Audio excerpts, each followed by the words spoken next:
Третокурсниците от Медицинския колеж в Благоевград протестират срещу промяната в Закона за здравето, според която те са задължени да продължат обучението си в факултета по обществено здраве към Медицинския университет в столицата. По този повод студентите са подготвили гневно писмо до омбудсмана на републиката, заяви за телевизия ОКО директорът на колежа доктор Янка Янкова. Ръководството на училището подкрепя изцяло своите възпитаници, уточни доктор Янкова. През другата седмица младите хора ще се срещнат лично с Гиньо Ганев. Съгласно Закона за здравето, 2006 година студентите в медицинските колежи могат да получат бакалавърска степен само във факултет или в филиал на факултет към висше учебно заведение, поясни доктор Янка Янкова. Поради тази причина се е наложило четвъртокурсниците да довършат образованието си в Софийския медицински университет. Такава се очертава да бъде съдбата от тази есен и на завършилите вече трети курс възпитаници на медицинското училище в Благоевград. В редиците на колежани и преподаватели тлее недоволство, не скри ръководителят доктор Янкова, която изрази съжалението си от факта, че няма развитие по отношение на идеята медицинския колеж да премине по чапката на Югозападен университет Неофит Рилски. Може би си остана само като идея на този етап, защото там процесите знаете, в Югозападен университет, смени се ръководството, разбира се, новия ректор на срещата в областното ръководство така изрази надежда евентуално за такова сътрудничество и евентуално да минем към почапката на Югозападен университет.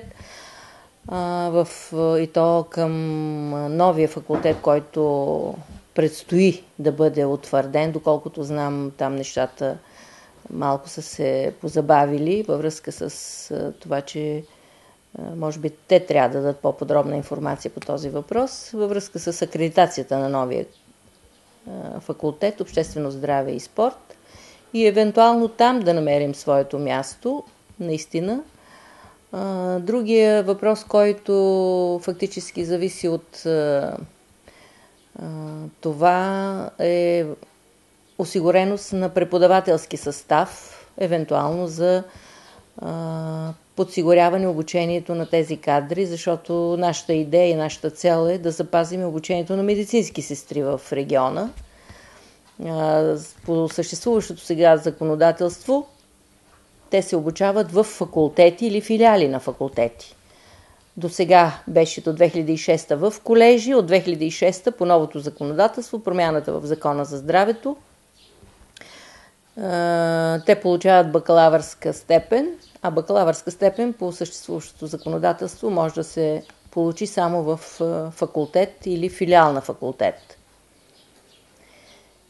Така че по тази причина и нашите студенти се наложи да бъдат записани в Софийския факултет по обществено здраве с оглед да могат да получат новите дипломи с образователно-квалификационна степен бакалавър.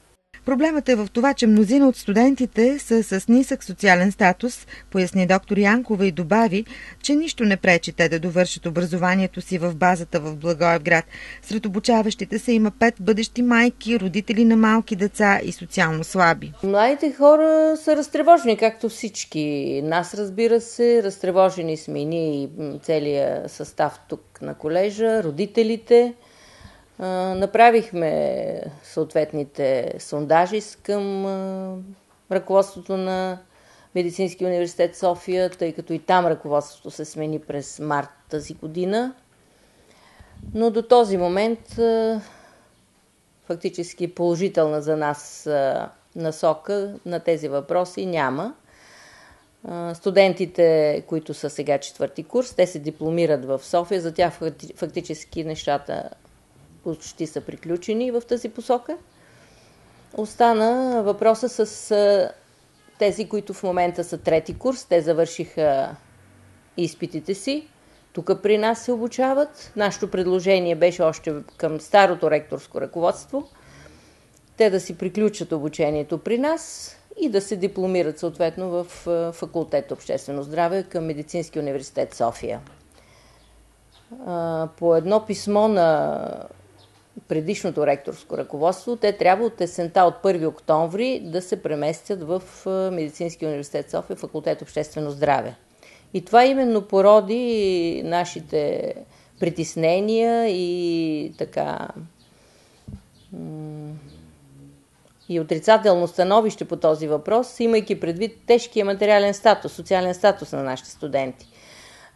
Това ме принуди да подготвя един документ с всички социално значими неща, които касаят всеки един студент по-отделно, с оглед на това да преосмисли решението си новото ректорско ръководство и да разреши на тези студенти да останат и последната година да си приключат обучението тук, тъй като остава им само преддипломен стаж. И смятам, че не е оправдано да отиват в София за 1 година, като имаме предвид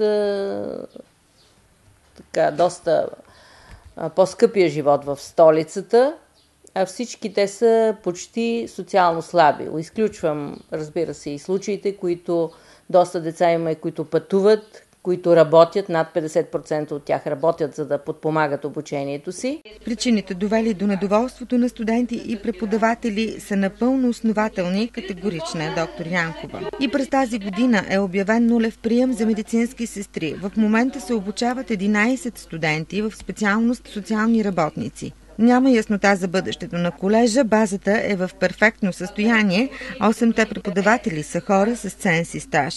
Вероятно колежът върви към закриване, заяви доктор Янка Янкова. Тя припомни, че само за 3 години у нас са закрити 6 колежа. Благоевградският е с 57 годишна история. От тук са излезли над 6000 кадри с перфектна подготовка. Голяма част от последните поколения студенти се реализират успешно в чужбина.